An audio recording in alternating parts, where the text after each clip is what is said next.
ദീപക് മലയമ്മ, രാവിലെ തുടങ്ങിയ ഓട്ടമാണ്. പിരായിരി പഞ്ചായത്തിലാണ് LDFും UDFും ഇപ്പോൾ കേന്ദ്രീകരിച്ചിരിക്കുന്നത്. NDA സ്ഥാനാർത്ഥി ഇപ്പോൾ എവിടെയാണ്? NDA സ്ഥാനാർത്ഥി നിലവിലുള്ളത് സുൽത്താൻപേട്ട മേഖലയിലാണ്, ജില്ലാ ആശുപത്രിയുടെ പരിസരത്താണ്. പക്ഷേ ഈ ഒരു റാലിക്ക് ഒരു പ്രത്യേകതയുണ്ട്.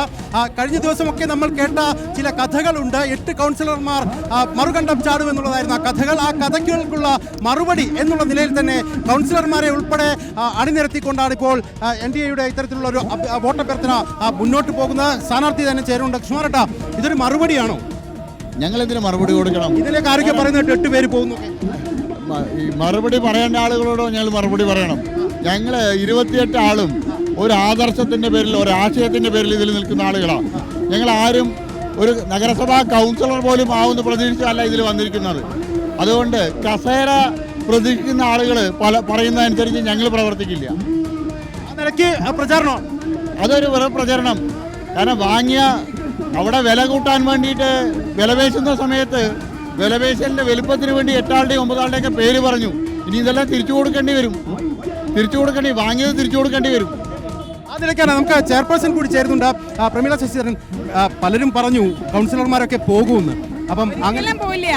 പാലക്കാട് നഗരസഭയിലെ BJPയുടെ കൗൺസിലർമാരെ വളരെ നല്ല ആദർശത്തോടു കൂടിയാണ് ഈ തെരഞ്ഞെടുക്കപ്പെട്ടിട്ടുള്ളത്. ദീപക് മലയമ്മയാണ് വിവരങ്ങൾ നൽകിക്കൊണ്ടിരിക്കുന്നത്. ഇപ്പോൾ നമുക്ക് പ്രിയ അജയനെയൊക്കെ അതിൽ കാണാം. പ്രിയ അജയൻ പാലക്കാട് മുനിസിപ്പാലിറ്റിയുടെ മുൻ ചെയർപേഴ്സണാണ്.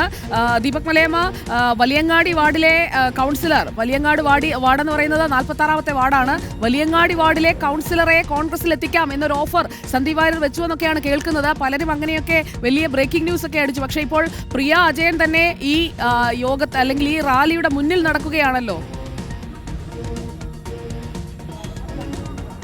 അതെ, അത്തരത്തിൽ തന്നെയാണ്. അതായത് പ്രിയ അജയൻ ഉൾപ്പെടെയുള്ള ആളുകളുടെയൊക്കെ പേരുകൾ നമ്മൾ പുറത്തേക്ക് കേട്ടതാണ്. പക്ഷേ അതൊക്കെ പൂർണ്ണമായും ശരിയല്ല എന്ന് തെളിയിക്കുന്ന തരത്തിൽ തന്നെയാണ് ഈ ഒരു മാർച്ച് ഇപ്പോൾ മുന്നോട്ട് പോകുന്നത്. നേരത്തെ കൃഷ്ണദാസൻ സംസാരിക്കുകയാണ്. അദ്ദേഹം പറയുന്നത് കഴിഞ്ഞ 18 വർഷമായി കൊണ്ടു നടക്കുന്ന രാഷ്ട്രീയ പാരമ്പര്യം അത് ഒരു നിലയ്ക്കും തകർക്കാൻ കഴിയില്ല എന്നുള്ള നിലപാട് തന്നെയാണ് അദ്ദേഹം പറയുന്നത്. അതുകൊണ്ട് ഇനി അങ്ങോട്ട് കൃത്യമായി മറുപടി, അതായത് നേരത്തെ വന്ന ആരോപണങ്ങളിന്മേൽ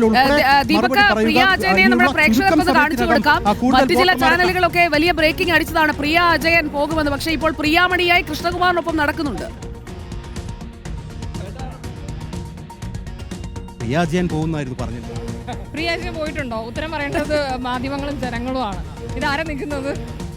NDAയുടെ സ്ഥാനാർത്ഥി കൃഷ്ണകുമാറേട്ടനാണ്. പോയിട്ടുണ്ടെങ്കിൽ ഞാൻ അവിടെ ഉണ്ടാവില്ലല്ലോ. ഇന്നലെ എല്ലാ കൃത്യമായിട്ടുള്ള മറുപടി ജനങ്ങൾ. വലിയ ബ്രേക്കിംഗ് ഉണ്ടായിരുന്നു. പ്രിയ അജയൻ അങ്ങ് പോയെന്ന്.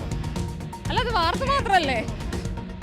ഞാനിപ്പോൾ മറ്റു പാളയത്ത് ചെയ്യുന്ന അവർക്ക് വേണ്ടിയിട്ടല്ലല്ലോ പ്രചരണം ചെയ്യുന്നത്. ഞങ്ങളുടെ NDA സ്ഥാനാർത്ഥിക്കാണ് പ്രചരണം ചെയ്യുന്നത്. സുജയ, അതിനുള്ള മറുപടി പ്രിയ അജയൻ തന്നെ പറഞ്ഞു കഴിഞ്ഞിരിക്കുന്നു. മറ്റു പാളയത്തിൽ നിന്നുകൊണ്ടല്ല മറുപടി പറയുന്നത്, കൃഷ്ണകുമാറിനൊപ്പം തന്നെ നിന്നുകൊണ്ട് എന്നുള്ളതാണ്. ഇപ്പോൾ മുനിസിപ്പാലിറ്റിയിലേക്ക് എത്തുകയാണ്. BJP ഭരിക്കുന്ന മുനിസിപ്പാലിറ്റിയാണ്. സ്വാഭാവികമായും അതിൻ്റെ കവാടത്തിലേക്ക് എത്തിയാണ് ഈ പ്രകടനം അവസാനിക്കുന്നത്. നേരത്തെ പോസ്റ്റ് ഓഫീസ് പരിസരത്ത് നിന്നാണ് ഈ പ്രകടനം ആരംഭിച്ചത്. കൃത്യമായൊരു മറുപടി എന്നുള്ളത് തന്നെയാണ് ലക്ഷ്യമെന്നുള്ള കാര്യത്തിൽ തർക്കമില്ല. കഴിഞ്ഞ ദിവസം BJP സംസ്ഥാന അധ്യക്ഷൻ K. സുരേന്ദ്രൻ തന്നെ പറഞ്ഞ വാക്കുകൾ നമ്മൾ ശ്രദ്ധിച്ചാൽ മനസ്സിലാകും.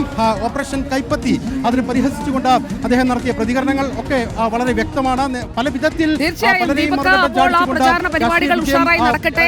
നേരത്തെ വന്ന പ്രചാരണത്തിന്റെ ഭാഗമായി വന്ന പല കാര്യങ്ങളും ഇപ്പോൾ തള്ളിപ്പോയിരിക്കുകയാണ്. എന്തായാലും ഇപ്പോൾ ആ കൗൺസിലർമാരെ പാലക്കാട് കൊട്ടിക്കലാശത്തിലേക്ക് എത്തുമ്പോൾ, ആ ക്ലൈമാക്സിലേക്ക് എത്തുമ്പോൾ കൊണ്ടുപോയി സന്ദീപ് വാര്യർ കൊണ്ടുപോകും എന്നൊക്കെ പറഞ്ഞ ആളുകൾ ഇപ്പോൾ കൃഷ്ണകുമാറിനായി പ്രചാരണം നടത്തുന്നു.